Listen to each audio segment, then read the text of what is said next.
welcome to Support Life, a program focusing on current social issues from a life-affirming perspective. I'm Rebecca Cordina, and my guest today is Jane Munro from the Catholic Women's League of Australia. Hello. Hello, Rebecca. Last time you talked about your family. Yes, well, yes, it was Gavin that interviewed me that time, and we have 7 children, so by the time he'd gone through all of those, that was quite a long list. So you've given us a photo of your family, and not just of your children. Who else is in the photo? Oh, it's our children, their spouses and partners, and 2 grandchildren. Oh, beautiful. And you mentioned that you're an active participant in the United Nations. I belong to the Catholic Women's League of Australia, and as such we have we're allowed to go to or send representatives to the Commission on the Status of Women. That happens every year in New York in March, and we're able to send a participant, and so over the last 2 years it's been myself. And as a participant, you also got a chance to be involved and give a talk. Yes, the government sends government representatives who run side events in the United Nations complex, but non-government organisations are also able to run what they call parallel events, and they're held in buildings just outside the United Nations complex. And I applied for and was able to run a parallel event on behalf of the Catholic Women's League of Australia. And was that successful? Well, look, it was a fairly small event, but yes, I think it was. We had quite a few people asked for copies of the talk. I was comparing Millennium Development Goal 5 with Millennium Goal 7, because the Millennium Development Goals were the theme for this year's Commission on the Status of Women. And Millennium Goal 5 is the health of women, Millennium Goal 7 is sanitation. But the usual way of improving the health of women, or the way that's most recommended, is to put them on the contraceptive pill. But that is actually having an effect on the water systems. And there are quite a few countries that are fairly concerned about it now. So the subject of gender equality is talked a lot about in the whole United Nations.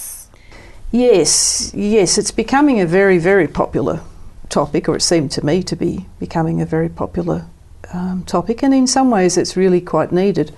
Women in many parts of the world suffer violence, and the United Nations has been looking at that as something that really needs to be tackled. There are things like trafficking of women. This also happens to men, but mostly it's women. That many groups all over the world would like to see stopped. There's things like female genital mutilation. Surrogacy is becoming quite a problem. Dowry killing of the unborn female. As you can imagine, in China that's quite a big issue, because girls are not particularly wanted in China. The families would much prefer to have a male child. And since they're only allowed to have one child, they make sure that that child is a male and kill off the girls. So currently there is a very large imbalance of males to females in China. The last figures that I saw were 37 million more boys than girls, but it's expected to get to about 50 million by the year 2020. So there's a lot of different types of violence against women that's happening, that the United Nations tries to tackle. And in July, the United Nations mentioned something. What was that? Yes, in July, the United Nations themselves would decided that they would allow, or they would recognise, the gay marriage for all of their staffers. They would be able to receive the same benefits as heterosexual couples.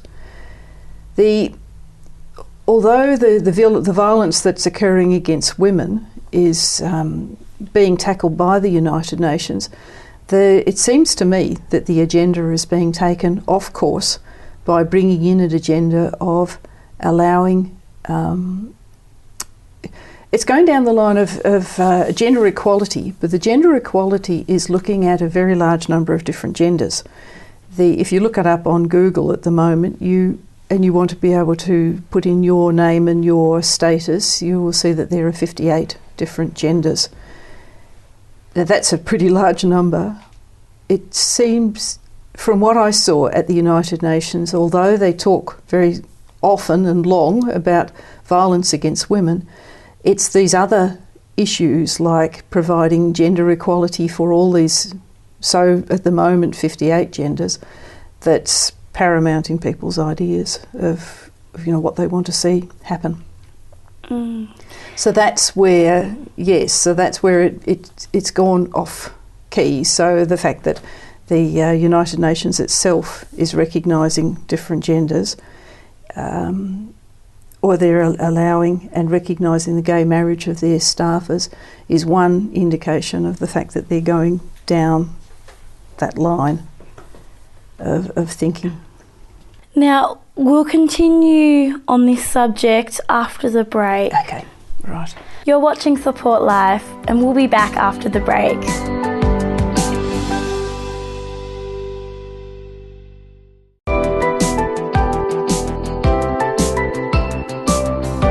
Welcome back to Support Life. I'm Rebecca Cordina, and my guest is Jane Munro.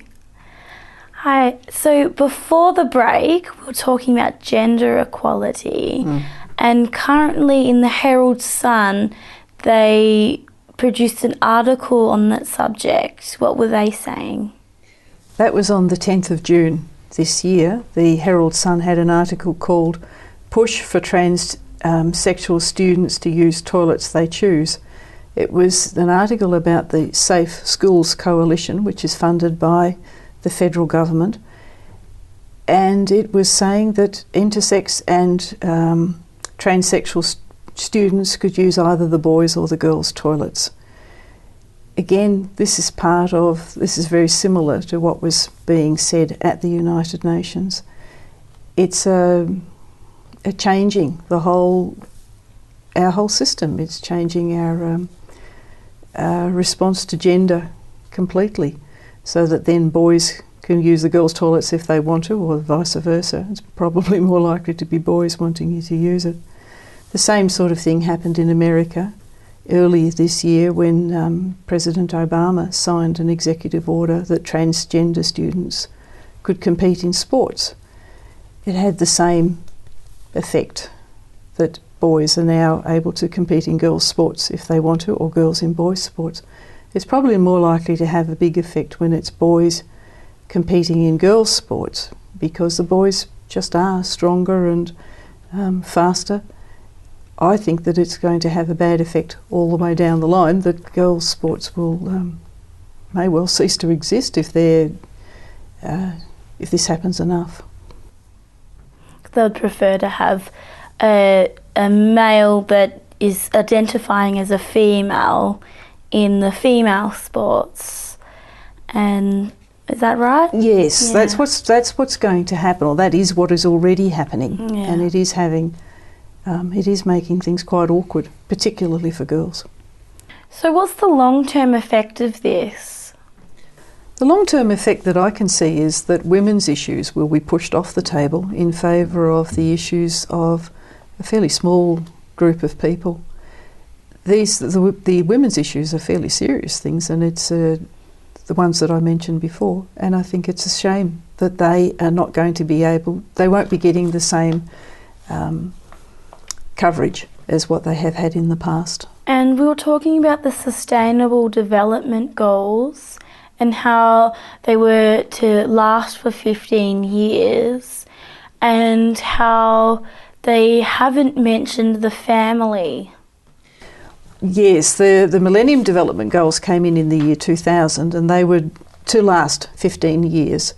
They will be replaced after 2015. At the moment, they're calling them the Sustainable Development Goals, that they haven't actually chosen a name yet. We're assuming that they will last for another 15 years, which takes them through to 2030.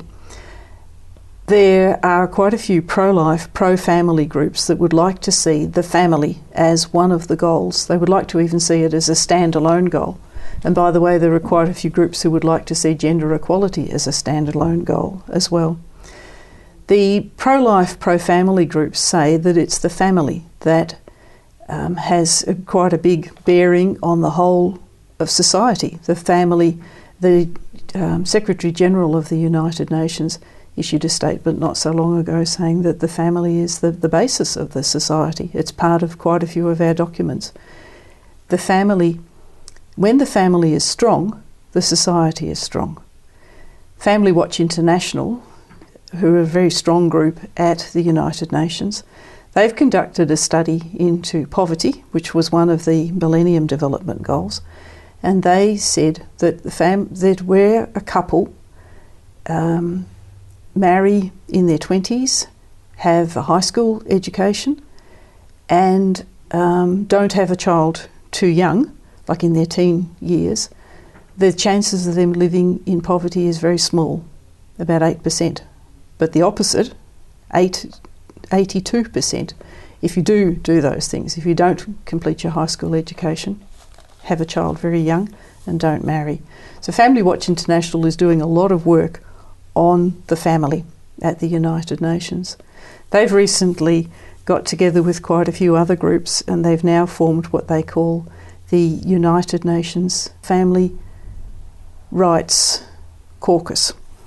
And they are hoping to be able to persuade the powers that be at the United Nations to make the family a standalone goal that would look at the role of the family and see and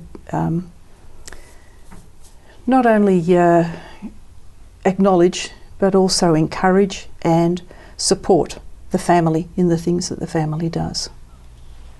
Another thing that's being discussed in the United Nations is comprehensive sex education. What is that?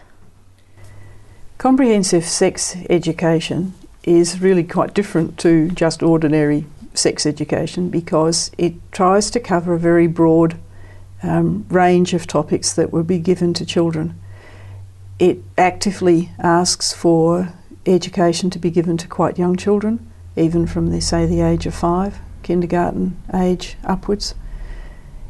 And it covers a whole range of different topics. It talks about sex as a right for even children, that children have a right to sexual pleasure, the need for condoms for even quite small, quite young children.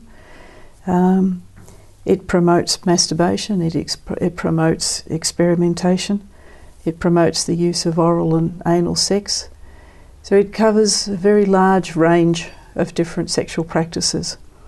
So a lot of parents are quite concerned about it. At the United Nations, the agreed document that was produced at the end of the Commission on the Status of Women actually referred to sex education, which is fine, it needs to happen.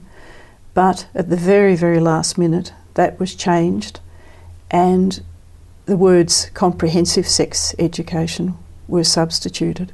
It was proposed by a group from the Netherlands, and unfortunately the Australian delegation went along with it. It was really quite sad that that happened because the countries from Africa were quite cross about it. They had agreed to the words sexual education. They did not like the words comprehensive sex education because they know that it exposes their young people to a whole range of activities that would increase their chances of getting HIV, AIDS. And so they were very, very unhappy about that. So comprehensive sex education is something that we will really need to have to keep an eye on in the future. And how many countries were really unhappy about that? I don't actually know. I do know that quite a few of the representatives from the African countries were very, very concerned. They were really very cross. It's actually waking up some of the African countries to what is actually happening at the United Nations. They have gone along with a lot of the things that have happened in the past, and now they're starting to see that these things are detrimental to their own citizens, and so they're starting to speak out. We'll pick that up after the break. Okay. You're watching Support Life, and we'll be back after the break.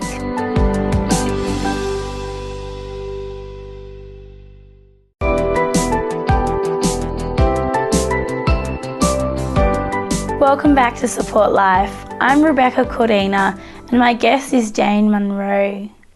Thank you, Rebecca. So I believe that you'll be attending the next conference in the UN next year? Yes, I've been chosen to go again next year to what's called CSW, Commission on the Status of Women, CSW 59, which means it's the 59th one that's been held. And I will be attending that in March. I don't have the actual dates yet, but it'll be in early March. The weather is freezing, and I mean really freezing. It quite often snows in New York at that time. You're a member of the Catholic Women's League, and what's your role? My role with the Catholic Women's League is as what's called National International Secretary, and that means I cover the whole of Australia. The Catholic Women's League has branches in all of the states, and there are the state of Queensland, New South Wales, Victoria, but it includes the diocese in Wagga Wagga, South Australia, Tasmania and Western Australia. We don't have a group in the Northern Territory. So my role is to cover the whole lot of those and to report back to the members on what happens at the United Nations. But I also have a role of reporting back to them what happens from the World Union of Catholic Women's Organisations. And so that's a separate part, but it's the same, comes under the same umbrella. Will you be the only Australian to go? No, this year I was the only one that attended, but next year the committee, the National Executive, have decided to send a youth observer with me, which is great because that will be terrific from my point of view because there are hundreds of different events that we can attend. Means that she'll be able to attend some while I'm attending others and we can swap notes afterwards. It also means it's a great opportunity for quite a young woman, I think she's 23, to go. So I'm really looking forward to having her there, and I'm sure she'll really enjoy catching up with some of the world, like the World Alliance of Youth and that, groups like that.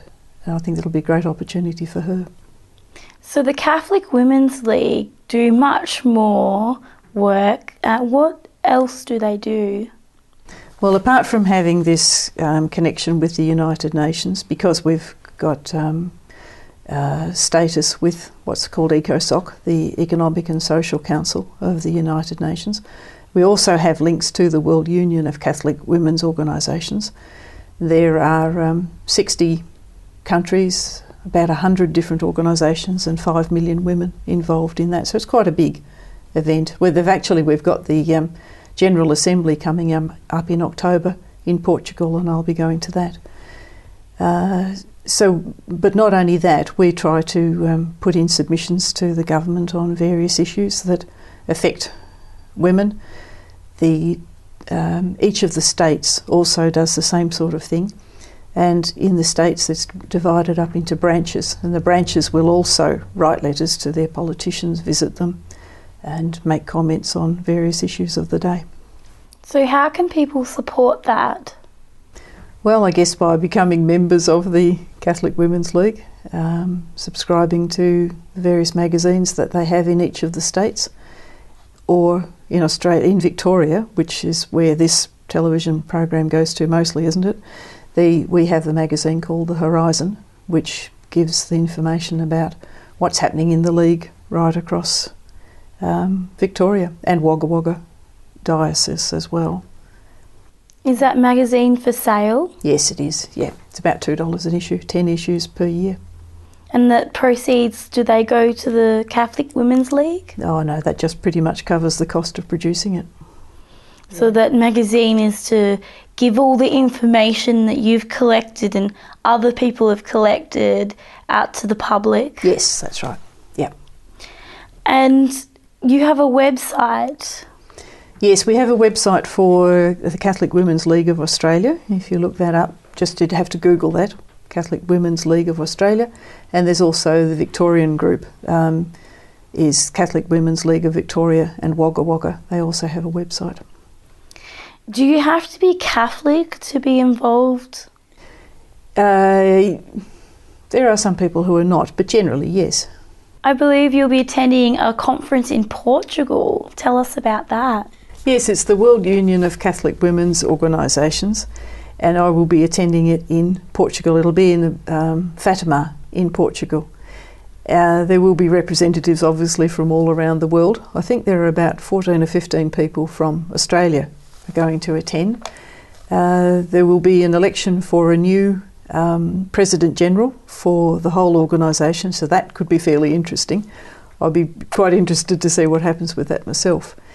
It'll be quite a big conference. I think there's about 500 people attending it, or 500 women attending, and already some resolutions have been put forward, and many of them are on issues that we've been discussing, like trafficking, surrogacy, water, sanitation.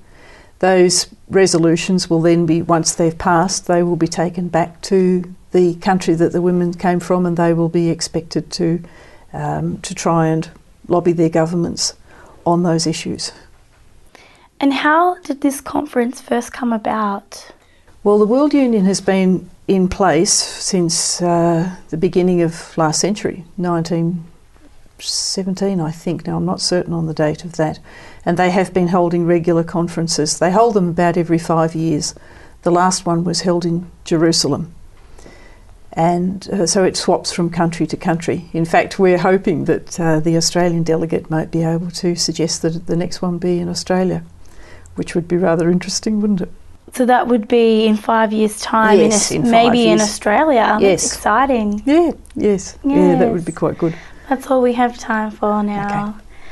You've been watching Support Life, and that's all for our program today. Join us again next week. Goodbye.